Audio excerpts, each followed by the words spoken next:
সময়টা ছিল 1943 সালের 5ই এপ্রিল। তিনজন ব্রাজিলিয়ান জেলে তাদের নৌকায় সমুদ্র তীর থেকে প্রায় 9 মাইল দূরে অস্বাভাবিক কিছু দেখতে পান। তারা আবিষ্কার করেন যে একজন চীনা ব্যক্তি একটি কাঠের ভেলায় বসে পাগলামো করছে। এটা দেখে তারা খুবই অবাক হয়ে যান, কারণ চীনা ব্যক্তিটি কখনো নৌকায় বসে গান গাইছে, আবার কখনো উঠে নাচ করছে।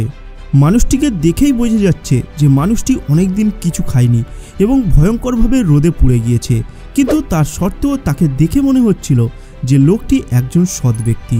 তারা অস্বাভাবিকভাবে আচরণ করা সেই ব্যক্তিটিকে সেখান থেকে উদ্ধার করে এবং পরবর্তী সময়ে জানা যায় তার নাম ছিল পুনলিম। এবং সবথেকে আশ্চর্যের বিষয় হলো ওই ব্যক্তিটি 133 দিনের জন্য সমুদ্রের মাঝে হারিয়ে গিয়েছিল। এখন প্রশ্ন হলো ওই লোকটির সাথে ঠিক কী হয়েছিল এবং কেনই বা তিনি এই গহীন সমুদ্রের মাঝে হারিয়ে গিয়েছিল। বন্ধুরা, আজকের এই ভিডিওর মাধ্যমে আমরা জানার চেষ্টা করব পুনলিমের সমুদ্রের মাঝে হারিয়ে যাওয়ার সেই লোমহর্ষক কাহিনী। তাই ভিডিওটিকে সম্পূর্ণ দেখার অনুরোধ রইল। পুনলিম 1918 সালের 8ই মার্চ চীনের দক্ষিণ মধ্য উপকূলের হাইনান দ্বীপে জন্মগ্রহণ করেন।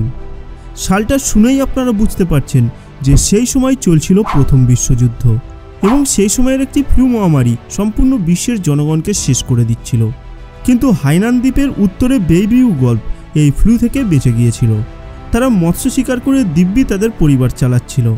কিন্তু দুর্ভাগ্যবশত 1920 দশকের শেষের দিকে চীনের উপরে জাপানিদের আক্রমণের সম্ভাবনা অনেক তীব্রভাবে দেখা দিয়েছিল। ফলে তাদের ভবিষ্যৎ ছিল একেবারেই অন্ধকারে। কেউ কেউ তো ভেবেই নিয়েছিল যে তাদের ছেলেদেরকে জোর করে সেনাবাহিনীতে নিযুক্ত করা হবে জাপানিদের বিরুদ্ধে যুদ্ধ করার জন্য, যার ফলাফল ছিল মৃত্যু। তাই বেইবিউ গল্ফে বসবাসকারী মানুষ দ্রুত মালয়েশিয়ার দিকে স্থানান্তরিত হতে শুরু করে এবং সেখানে এসে পুনরায় তারা নূতনভাবে বসতি গড়ে তোলে। তবে পুনলিম বড় হওয়ার সাথে সাথে তার এই জীবনযাত্রা একেবারেই পছন্দ ছিল না। তার এই ধরনের জীবনযাপন খুবই বিরক্তকর এবং অপূর্ণ বলে মনে হতো। তাই তিনি যখন যথেষ্ট বড় হয়ে যান তখন তিনি জাপানিদের বিরুদ্ধে যুদ্ধ করার জন্য দৃঢ় প্রতিজ্ঞাবদ্ধ হয়ে যান। অবশেষে তিনি গ্রেট ব্রিটেনের মার্চেন্ট নেভির কেবিন বয় হিসেবে নিযুক্ত হন। এই ধরনের জীবন ছিল তার স্বাধীনতার বাস্তবতার প্রথম স্বাদ। কিন্তু দুর্ভাগ্যবশত পুনলিম এই কাজের গোপন রহস্য সম্পর্কে জানতেন না।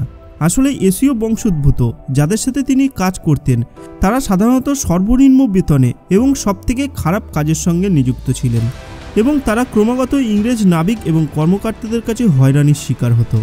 তাই এইভাবে চলতে চলতে 1937 সালে পুনলিমের ধৈর্যের বাঁধ একেবারেই ভেঙে যায়। তিনি এই চাকরি ছেড়ে দেন এবং অন্য একটি ভালো চাকরি খুঁজতে থাকেন। এরপর তিনি কয়েক বছর হংকংয়ে মেকানিকের কাজও করেছেন। কিন্তু এরপর তিনি আরও একটি জাপানি বিরোধী দলে কাজ শুরু করেন এবং 1941 সাল নাগাদ তিনি আবারও সমুদ্রে যাত্রা শুরু করেন। কয়েক বছরের মধ্যে ইতিমধ্যেই তিনি কয়েকটি জাপানি আক্রমণ এড়াতে সক্ষম হয়েছেন। কিন্তু এই দুর্ভাগ্যের মাঝেও তিনি 420 ফুট এবং 5400 টন সশস্ত্র মালবাহী জাহাজের স্টুয়ার্ড পদে নিযুক্ত হন। 1942 সালে যে জাহাজটির নাম ছিল বেন লোমন্ড। এই জাহাজটি ছিল সেই জাহাজ যে জাহাজটি দ্বিতীয় বিশ্বযুদ্ধের সময় সারা বিশ্বের মিত্রবাহিনীকে সরবরাহ করত। 1942 সালের 23 নভেম্বর জাহাজটি দক্ষিণ আফ্রিকার কেপটাউন এবং সুরিনামের মধ্যে 2 সপ্তাহের যাত্রার শেষ পর্যায়ে ছিল এবং জাহাজটি তারপর সেখান থেকে নিউ ইয়র্ক সিটির উত্তরে 1500 মাইল ভ্রমণের জন্য নির্ধারিত ছিল। বেন লোমন্ড জাহাজটি ছিল সশস্ত্র, তবে জাহাজটির সুরক্ষা ব্যবস্থা ছোট্ট একটি ক্যালিবার ক্যাম্পের মধ্যে সীমাবদ্ধ ছিল, কারণ এই জাহাজের সকলেই জানত যে এই জাহাজটি কোনো শত্রু জাহাজ বা কোনো সাবমেরিনের মুখোমুখি হবে না। জাহাজটি খুব ধীর গতিতে নিজের গন্তব্যের দিকে এগিয়ে যাচ্ছিল। তবে দুর্ভাগ্যের বিষয় হলো এই জাহাজটি যে পথ ধরে যাচ্ছিল সেই পথটি ছিল নিয়মিত জার্মান সাবমেরিন দ্বারা টহল দেওয়ার পথ। এরপর দুপুর 2টো নাগাদ বেন লোমন্ড জাহাজটি 250 ফুট লম্বা একটি জার্মান সাবমেরিন দেখতে পায়। সঙ্গে সঙ্গে সাবমেরিনের ক্যাপ্টেন জাহাজের উদ্দেশ্যে একটি বার্তা পাঠায় এবং যুদ্ধের কথা ঘোষণা করে দেয় এবং মুহূর্তের মধ্যেই সাবমেরিন থেকে 2টি টর্পেডো জাহাজের উদ্দেশ্যে নিক্ষেপ করা হয় এবং 2টি টর্পেডোই দেখতে দেখতে জাহাজের হুলে এসে আঘাত করে। এই আক্রমণের ফলে জাহাজের মধ্যে থাকা 54 জন ক্রু মেম্বার সহ প্রায় সকলেই মারা যান এবং কিছুক্ষণ পর জাহাজটি বিকট আওয়াজের সঙ্গে বিস্ফোরিত হয়। তবে যে কোনোভাবে পুনলিম এই দুর্ঘটনা থেকে বেঁচে যায়। এরপর তিনি কোনোভাবে একটি লাইফ জ্যাকেট পরে সমুদ্রে ঝাঁপ দিয়ে দেয় এবং ডুবন্ত জাহাজ থেকে সাঁতরে কিছুটা নিরাপদ দূরত্বে পৌঁছে যায়। তবে সবথেকে বড় কথা হলো এই জাহাজ দুর্ঘটনা থেকে বেঁচে গেলেও এই মহাসমুদ্র মানে এই আটলান্টিক মহাসাগরে তিনি একা হয়ে পড়েন।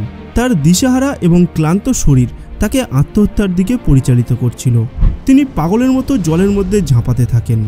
এরপর এইভাবে চলতে চলতে তিনি যখন তার জীবনের শেষ আশাটুকুও ছেড়ে দিয়েছিলেন, ঠিক তখনই তিনি 8 ফুট বাই 8 ফুট লম্বা একটি কাঠের ভেলা দেখতে পান, যে ভেলাটি সেই রাতে তাকে এই বিভীষিকা থেকে বাঁচিয়েছিল। মনুষ্যবিহীন এই মহাসমুদ্রের মাঝে তাকে যাত্রা করতে এই ভেলাই সাহায্য করেছিল। বর্তমানে তিনি সবথেকে কাছের ভূমি থেকে প্রায় 250 মাইল দূরের দক্ষিণে অবস্থিত ছিল, যদিও তিনি ধীরগতির পশ্চিমা স্রোতে আটকে পড়েন। পুনলিম এই ভেলায় বসে নিজেকে শক্ত করার জন্য নিজেই বলতে থাকে যে তার কাছে যতটুকু জিনিস আছে সেই ততটুকু জিনিস দিয়ে সে যদি নিজেকে শক্ত করে তা ব্যবহার করে থাকে তাহলে তিনি বেশ কিছুদিনের জন্য বেঁচে থাকবে এবং এর মধ্যে সে নিশ্চয়ই সমুদ্রের তীরে পৌঁছে যাবে। সৌভাগ্যবশত ভেলার মধ্যে একটি এমার্জেন্সি কিট ছিল, যার মধ্যে একটি বন্দুক, একটি বৈদ্যুতিক রান্নার পাত্র, একটি ভাঙা ফ্ল্যাশ লাইট, কয়েকটি চকলেট বার, চিনির কিউবের একটি ব্যাগ এবং 11 গ্যালন পান করার জল ছিল। এই যাত্রার শুরুর দিকে পুনলিম ভেবেছিল যে বেন লমন্ট জাহাজটিকে খুঁজে বের করতে মার্চেন্ট নেভির বেশি দিন সময় লাগবে না, আর যেহেতু তার এই পথ এবং সময়সূচি জানা আছে তাই তার মনে হয়েছিল খুব তাড়াতাড়ি মার্চেন্ট নেভির তরফ থেকে উদ্ধার কাজ চালানো হবে। অন্যদিকে তিনি মনে মনে এটাও ভাবতে থাকেন যে তার কাছে খাদ্য সামগ্রী খুব সামান্য পরিমাণে রয়েছে এবং এই মহাসমুদ্রে তার এই ছোট্ট কাঠের ভেলাটি অত্যন্ত নগণ্য, যে ভেলাটি যখন তখন ক্ষতির সম্মুখীন হতে পারে। তাই তিনি খারাপ পরিস্থিতির কথা ভেবে আগে থেকেই খাবার সংগ্রহ করতে শুরু করে দেয় এবং তিনি যখনই সুযোগ পেতেন তখনই বৃষ্টির জল ধরে রাখার চেষ্টা করতেন। আর পুনলিমের কাছে এই কাজটি অত্যন্ত সহজ ছিল, কারণ তিনি শৈশবকাল থেকে জেলের কাজ করে আসছেন। তাই তিনি মনে মনে এটা বিশ্বাস করতেন যে উদ্ধারকারী দল না আসা পর্যন্ত এই মহাসমুদ্র তাকে বেঁচে থাকার জন্য প্রয়োজনীয় খাদ্য সামগ্রী সরবরাহ করতে থাকবে। ভেলা থেকে সংগ্রহ করে তামার তার দিয়ে তিনি একটি বড়শি তৈরি করেন এবং বিস্কুট এবং ময়দা দিয়ে শিকারের আধার তৈরি করেন। আর তার এই তৈরি করা বড়শিতে মাছ উঠতে বেশি সময় লাগলো না। বেশ কয়েকটি মাছ তিনি এই বড়শি দিয়ে শিকার করে ফেললেন। তারপর তিনি ওই মাছগুলিকে ধারালো টিনের ঢাকনা দিয়ে কেটে রান্না করলেন। এমনকি তিনি ওই মাছের মাথা এবং কাঁটাগুলি রেখে দিতেন পরবর্তী মাছ শিকার করার জন্য। কিন্তু এইভাবে তিনি কতদিন বেঁচে থাকবেন তা তার মোটেও জানা ছিল না। তাই তিনি এবার চেষ্টা করতে থাকেন ভেলাটিকে কোনো একটি নিরাপদ স্থানে নিয়ে যাওয়ার জন্য, যাতে তার কাছে পর্যাপ্ত পরিমাণে খাবার না থাকলেও উদ্ধারকারী দল তাকে উদ্ধার করতে পারে। কিন্তু দুর্ভাগ্যবশত তার পরবর্তী কয়েক সপ্তাহ ধরে তিনি প্রচণ্ড ঝড় বৃষ্টির সম্মুখীন হয়, যার ফলে তার ভেলাটি ভীষণভাবে ক্ষতিগ্রস্ত হয়ে পড়ে, যার ফলে তার শিকার করা মাছ এবং অন্যান্য খাদ্য সামগ্রী জলে ভেসে যায়।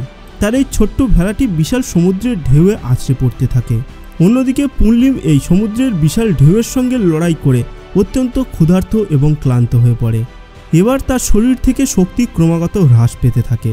তবে এখানে বলে রাখা ভালো, তার কষ্ট কিন্তু এতটুকুতেই সীমাবদ্ধ থাকেনি। তিনি এতদিন বড়শি দিয়ে যে মাছ ধরে চলেছিলেন সেই মাছও কিন্তু তিনি আর ধরতে পারছেন না। তার খাদ্য এবং জল সরবরাহ কমে যেতে শুরু করে, তাই তিনি তার মাথার উপর দিয়ে উড়ে যাওয়া পাখিগুলি ধরতে বাধ্য হয়।